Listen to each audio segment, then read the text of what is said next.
사도신경으로 우리의 신앙을 고백드리겠습니다. 나는 전능하신 아버지 하나님 전지의 창조주를 믿습니다.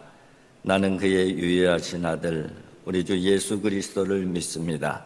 그는 성령으로 잉태되어 동정녀 마리아에게서 나시고 본디오 빌라도에게 고난을 받아 십자가에 못 박혀 죽으시고 장사된 지 사흘 만에 죽은 자 가운데서 다시 살아나셨으며 하늘에 오르시어 전능하신 아버지 하나님 우편에 앉아 계시다가 거기로부터 살아있는 자와 죽은 자를 심판하러 오십니다. 나는 성령을 믿으며 거룩한 공교회와 성도의 교제와 죄를 용서받는 것과 몸의 부활과 영생을 믿습니다. 아멘. 찬송가 204장입니다. 찬송가 204장입니다.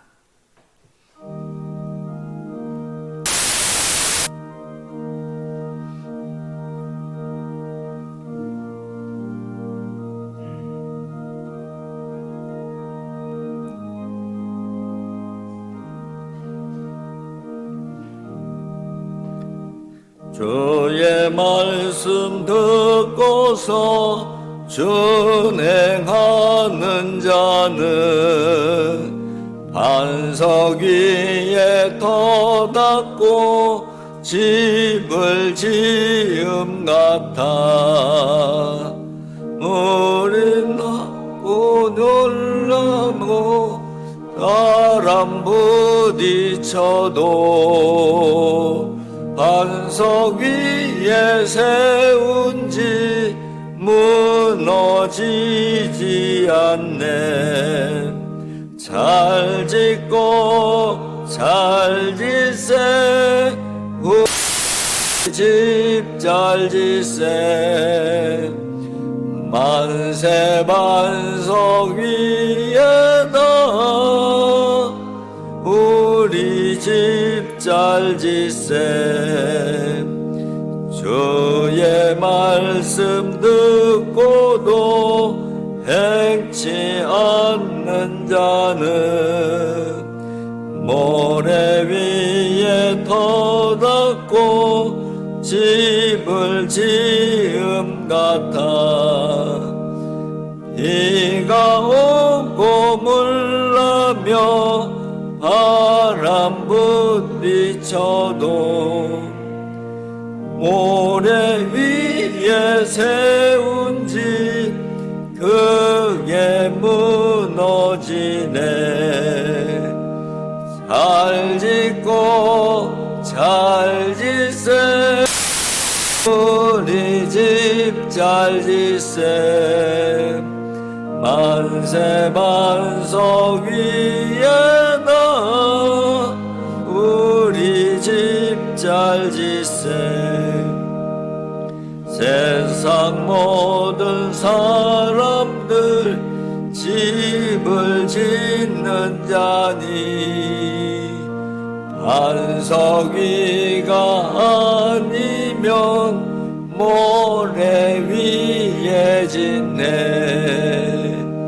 우리 구주 오셔서 지은 상을 줄 때 세운 공로 따라서 영영 벌 주리.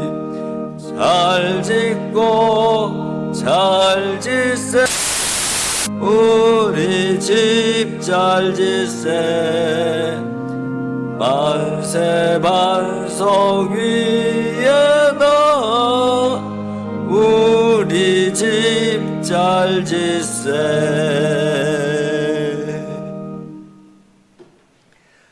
오늘 우리에게 주신 하나님의 말씀은 잠언서 24장 23절부터 마지막 34절까지 교독하겠습니다.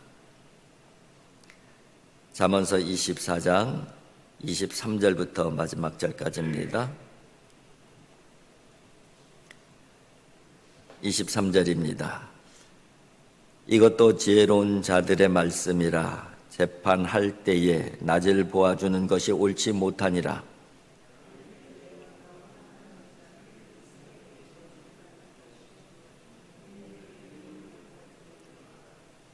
오직 그를 기쁨을 얻을 것이요 또 좋은 복을 받으리라.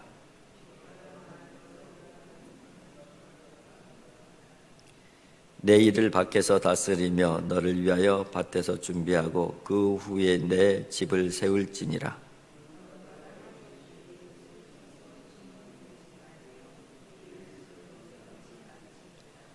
너는 그가 내게 행함같이 나도 그에게 행하여 그가 행한 대로 그 사람에게 갚겠다 말하지 말지니라.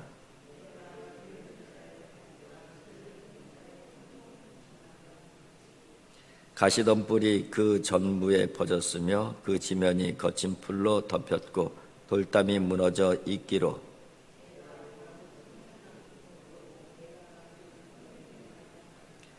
내가 좀 더 자자 좀 더 졸자 손을 모으고 좀 더 누워 있자 하니 내 빈궁이 강도같이 오며 내 궁핍이 이르리라. 아멘. 오늘 본문 말씀도 이어지는 지혜에 관련된 말씀입니다. 오늘 지혜에 관련된 말씀이 몇 가지 그 주제가 다뤄지고 있는데요. 오늘은 두 가지만 다루도록 하겠습니다. 첫 번째 단락과 이 마지막 단락 두 가지만 다룰 텐데요. 첫 번째 단락은 이 공의에 대한 부분이고요. 마지막 단락은 이 게으름에 대한 부분입니다. 이렇게 23절이 시작해요. 이것도 지혜로운 자들의 말씀이라. 재판에 낯을 보아주는 것이 옳지 못하니라. 악인에게 내가 옳다 하는 자는 백성에게 저주를 받을 것이요 국민에게 미움을 받으려니와 오직 그를 견책하는 자는 기쁨을 얻을 것이요 또 좋은 복을 받으리라. 지혜로운 재판관의 공정한 기준에 대해서 교훈을 하고 있는 것이죠. 재판할 때에 낯을 보아주는 것은 옳지 않다. 그러니까 얼굴 보면서 재판하는 것은 옳지 않다. 그런 의미이죠. 낯을 보아준다는 것은 뭐예요? 친분이 있는 사람이라든가 어떤 유력자라든가 내가 이익이 있는 그 요소가 있다든가 이렇게 되면은 그것으로 인하여 공정한 판결을 내리지 않는 것을 얘기를 하는 것이죠. 가깝다고 친분이 있다고 내가 뭔가 유익을 줄 수 있는 사람이라고 죄인인데 죄인이 아니라고 판결을 하는 것, 그 부분에 대한 경고라고 할 수가 있습니다. 어떻게 보면은 사사로운 이익, 사사로운 감정에 의하여 판결되는 것, 그것은 잘못된 것이다, 불이다, 그렇게 말씀을 하고 있습니다. 악이 내가 옳다 이렇게 판결을 내리게 되면은 여러 가지로 어려움이 생기게 되는 것이죠. 그 부분은 그런 일들이 생기게 되면 결국은 어떤 결과가 오느냐, 오늘 본문대로 표현하면은 백성에게 저주를 받게 되는 것이고 국민에게 미움을 받게 된다. 그러니까는 사사로운 그 감정에 의해서 재판관이 판결을 하게 되면 결국은 백성들에게 이 지적을 받게 되는 것이죠. 백성들의 미움을 받게 되는 것이죠. 어떻게 보면은 오늘날 우리나라의 사법 체계의 한 단면에 대한 경고의 말씀이 아닐까 이런 생각을 하기도 하는 것이죠. 그래요. 그런데 그와 반대로 바른 판결을 하게 되면은 어떻게 되냐? 그 부분을 25절에서 말씀하고 있어요. 오직 그를 견책하는 자는 기쁨을 얻을 것이요 또 좋은 복을 받으리라. 그러니까 견책 받아야 될 자를 하는 것. 그렇게 되면은 기쁨이 오게 되는 것이고 결국은 복이 온다. 그렇게 말씀을 하고 있습니다. 친분이나 사사로운 감정에 들어간 재판. 이 부분은 재판관 자신에게도 어려움이 다가오는 것이지만은 더 큰 문제는 그 공동체가 그 질서가 무너지는 것이죠. 그게 더 이제 큰 피해라고 할 수가 있어요. 또 개인을 보게 되면은 무고한 사람이 억울한 일을 당하게 되는 것이잖아요. 그러니까는 이 공정한 재판, 이 부분이 얼마나 중요한가. 결국은 공정한 재판을 하는 것, 공정한 것, 이것이 지혜다. 그렇게 말씀을 하고 있는 것입니다. 그리고 하나 더 살펴볼 것은 그 마지막 부분인데 30절 이하의 말씀입니다. 내가 게으른 자의 밭과 지혜 없는 자의 포도원을 본즉 가시덤불이 그 전부에 퍼졌으며 그 지면이 거친 풀로 덮였고 돌담이 무너져 있기로. 요까지 이제 보게 되면은 어떤 사람이 길을 가는 것이죠. 게으른 자의 밭을 지나가는 거예요. 그죠? 지혜 없는 자의 포도원을 지나가는 거예요. 그 포도원을 보니까는 거기에 가시덤불이 전부 가득 채 퍼져 있고 또 지면에는 풀로 이렇게 뒤덮여 있고 또 돌담은 무너져 있고 이런 상태를 보게 되는 것이죠. 그런 상태를 보면서 한 개 깨달은 게 있어요. 32절이죠. 내가 보고 생각이 깊었고 내가 보고 훈계를 받았노라. 어떤 깨달음, 어떤 훈계를 받았어요? 33절, 34절이죠. 내가 좀 더 자자, 좀 더 절자, 손을 모으고 좀 더 누워있자 하니 내 빈궁이 강도같이 오며 빛이 군사같이 이르리라. 그래요. 게으름에 대한 경고입니다. 이 철학자 버트란트 러셀이라는 분이 게으름에 대한 찬양이라고 하는 책을 썼어요. 근데 그 제목만 보게 되면은 이 게으름을 옹호하는 것 같고 게으름이 좋은 것이다 그렇게 얘기하고 있는데 사실은 그런 얘기를 하고자 하는 것은 아니죠. 예를 들면 이런 얘기를 하는 거예요.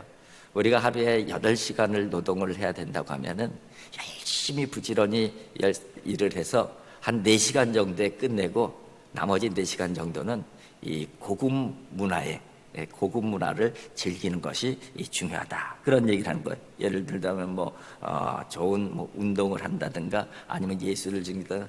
그러니까 열심히 일해서 시간을 조금 남겨서 그 부분을 좀 즐기는 것. 이게 바로 이제 이 러셀이 얘기하는 이 게으름.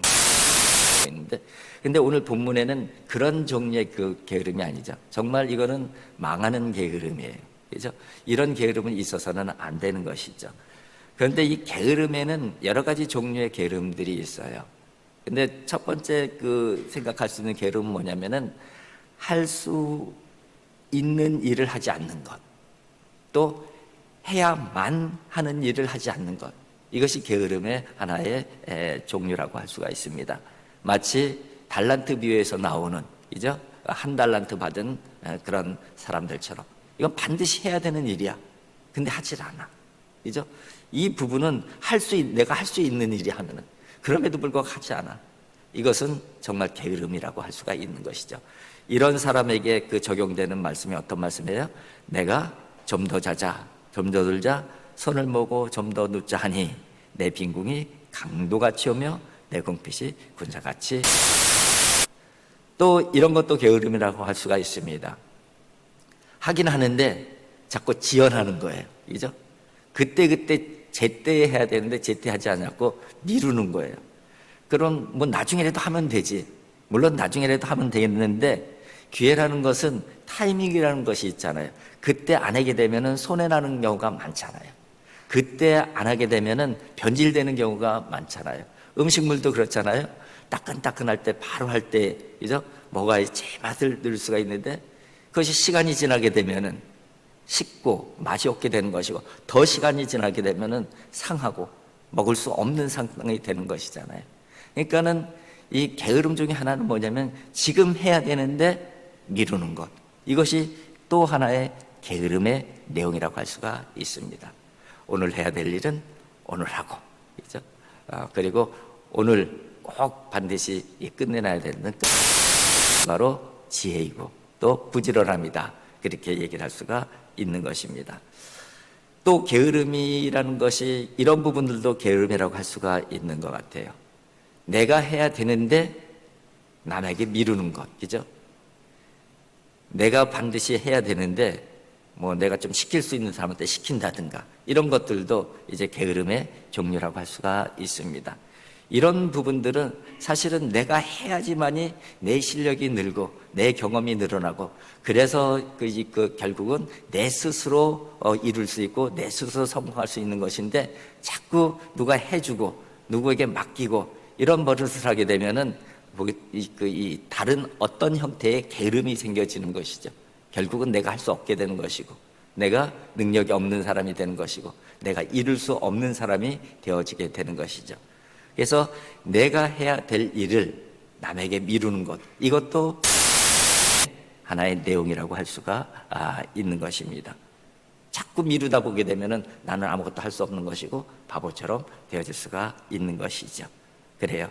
이런 사람들에게 필요한 말씀이 어떤 말씀이라고요? 빈궁이 강도같이 온다. 궁빛이 군사같이 몰려온다. 이렇게 경고를 하고 있는 것입니다. 특히 우리 믿는 사람들에게는 영적 게으름에 대해서 항상 주의를 해야 되는 것이죠. 영적으로 게으르게 되게 되면은 똑같아요, 그죠? 영적으로도 침체되어지게 되는 것이고, 스스로 믿음 생활하기가 힘들어지게 되는 것이고, 그러다 보면은 영적으로 바보가 되는 것이고, 영적으로 멍청이가 되는 것이고, 그렇게 되면은 뭐가 문제예요? 사탄의 놀이개감이 되어지는 것이죠. 사탄이 흔드는 대로 자꾸 흔들리면서 그렇게 살아갈 수밖에 없는 것이죠. 그래서 영적인 게으름, 이 부분들을 특별히 해야 되겠다, 그런 말씀을 드릴 수가 있습니다. 사도 바울이 로마 교회에 권고하는 말씀 한 구절을 한번 읽어드리겠습니다. 로마서 12장 10절 11절입니다. 형제를 사랑하고 서로 우애하고 존경하기를 서로 먼저 하며 부지런하여 게으르지 말고 열심을 품고 주를 섬기라. 주님을 섬기는 일을 열심히 부지런히 게으르지 않게 하는 것, 이런 부분들이 얼마나 중요한지를 또 사도 바울이 로마 교회에게, 교인들에게 말씀하고 있습니다. 바로 이 말씀 우리가 마음에 새기고 주님을 위해서 열심히 또 부지런히 신앙생활하고 또 우리들에게 주어진 삶 최선을 다해서 열심히 감당함으로 말미암아 정말 지혜로운 사람으로 살아갈 수 있기를 주님의 이름으로 축복을 드립니다. 기도하겠습니다. 사랑의 아버지 하나님, 감사합니다. 아버지 하나님, 참으로 이 땅에 공의하지만이 참으로 건강한 사회가 되어지고 또 억울한 사람이 생겨지지 아니하고, 또 아버지 하나님, 참으로 즐거움과 행복과 평화가 이루어지는 줄 믿습니다. 아버지 하나님, 이 땅에 법과 질서가 바로 세워지게 하여 주시옵소서. 사사로운 감정이나 친분이나 이념이나 당파나 이런 것으로 말미암아 사법체계가 흔들리지 않도록 하나님 도와주시고 인도하여 주시옵소서. 억울한 사람이 조금이라도 줄어들게 하여 주시옵시고 공정하고 정의로운 그런 바른 사회가 세워질 수 있도록 하나님 도와주시고 인도하여 주시옵소서. 이 일에 기도하게 해 주시옵시고 이 일에 앞장설 수 있는 하나님의 사람들 되어질 수 있도록 인도하여 주시옵소서. 아버지 하나님, 또한 게으르지 않게 해 주시옵소서. 부지런함으로 살아가는 하나님의 사람들이 되어질 수 있도록 하나님 도와주시고 인도하여 주시옵소서. 특히 영적인 게으름을 경계하게 하여 주시옵시고 우리의 믿음이 밭의 가시로 도록 하나님 도와주시고 인도하여 주시옵소서. 부지런하게 열심을 품고 주를 섬길 때에 하나님께서 우리에게 허락하여 주시는 때를 따라 맺어지는 열매가 우리의 열매가 되어지게 하여 주시옵시고 풍성한 은혜가 우리의 은혜가 되어질 수 있도록 하나님 도와주시고 인도하여 주시옵소서. 오늘도 열심히 믿음으로 살아갈 때에 성령께서 도와주셔서 풍성한 은혜를 경험할 수 있도록 하나님 도와주시고 인도하여 주시옵소서. 예수님의 거룩하신 이름으로 기도하옵나이다. 아멘. 하늘에 계신 우리 아버지, 아버지의 이름을 거룩하게 하시며 아버지의 나라가 오게 하시며 아버지의 뜻이 하늘에서와 같이 땅에서도 이루어지게 하소서.